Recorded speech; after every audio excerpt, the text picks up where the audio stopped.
के नाम को लेकर लोग बहुत ही आश्चर्य में रहते हैं।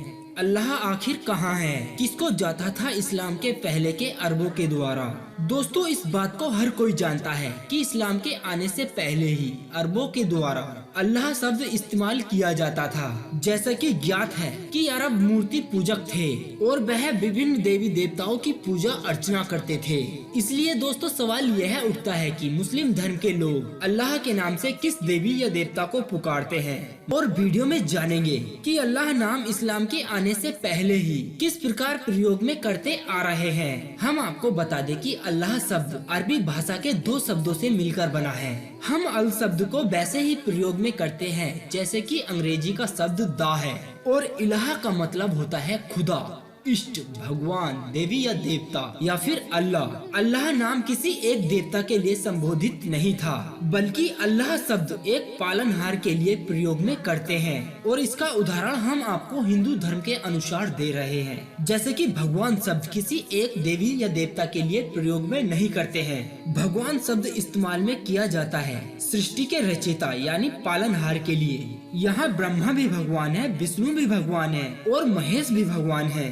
इन्हें भगवान का ही रूप माना जाता है, यानी भगवान का ही अवतार माना जाता है। ठीक उसी प्रकार अरबी शब्द अल्लाह है।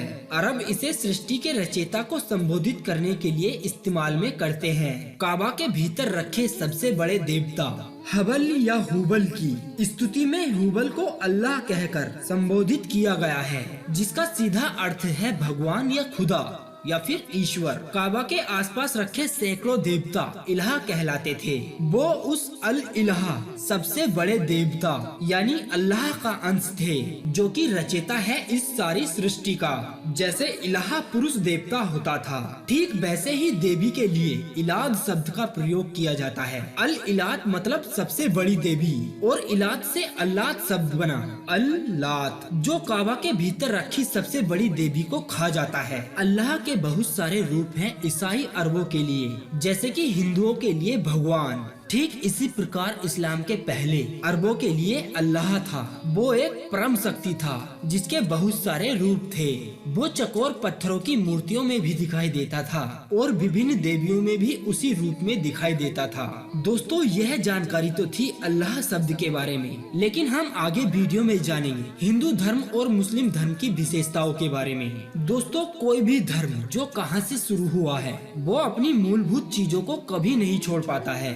अगर हम बात करें कांवड़ यात्रा की, अमरनाथ यात्रा की या फिर किसी भी धार्मिक धाम की यात्रा की, तो क्या क्या समानताएं होती हैं जो कि हमें यहाँ पर मिलने वाली होती हैं। दोस्तों, जैसा कि आप सभी लोग जानते हैं कि हज यात्रा में लोगों को नंगे पांव जाना पड़ता है और वहाँ पर लोगों को कटी चादर यानी खुले वस्त्र पहनने पड़ते हैं। हज यात्रा के दौरान सिले हुए कपड़े पहनकर नहीं जाया जाता है। ठीक इसी प्रकार हिंदुओं के गुरुकुल में लोग कटी चादर या खुले कपड़े पहनते हैं, यानी कि वहाँ पर भी सिले हुए कपड़े इस्तेमाल में नहीं किए जाते हैं और वहाँ पर नंगे पाँव ही रहा जाता है। ब्रह्म में विचरण करने वाले लोगों के मन में कोई पाप नहीं रहता है और सफेद रंग जो होता है वह शांति का प्रतीक होता है। इसीलिए जब कोई व्यक्ति किसी पवित्र स्थान पर जा रहा होता है तो उसे सफेद वस्त्र पहनाए जाते हैं। और दोस्तों, मुस्लिम लोग जब हज यात्रा पर जाते हैं तो उन्हें अपना सिर मुंडवाना पड़ता है। ठीक इसी प्रकार हिंदू धर्म के गुरुकुल में भी सर को मुंडाना पड़ता है।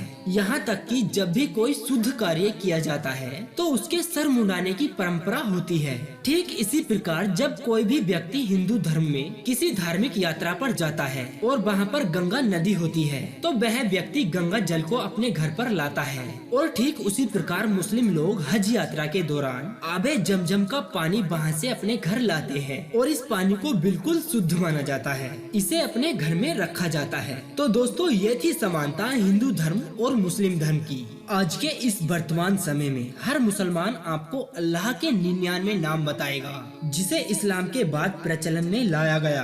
अगर आप उन नामों को देखें जिन्हें आम मुसलमान अल्लाह कहते हैं, वो दरअसल नाम नहीं बल्कि अल्लाह के गुण हैं। जैसे कि अर-रहमान, इसका मतलब होता है बहुत दयालु।